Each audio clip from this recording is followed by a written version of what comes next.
You see the car, but does the car see you? How quickly the driver reacts is the difference between you getting home safely or getting injured or killed. A few extra seconds of reaction time could mean the difference between life and death. And car makers are offering new braking technology to cut the reaction time, but how effective is it? In 2017 alone, there were almost 6,000 pedestrian deaths. The Insurance Institute for Highway Safety says pedestrian deaths are up 45% since 2009.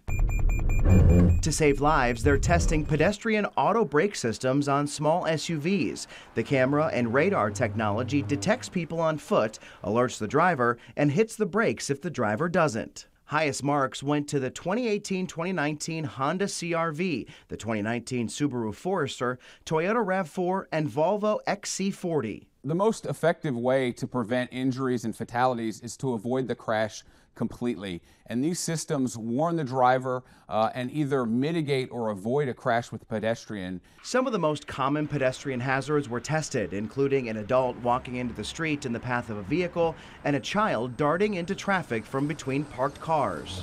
The worst performer tested, the BMW X1.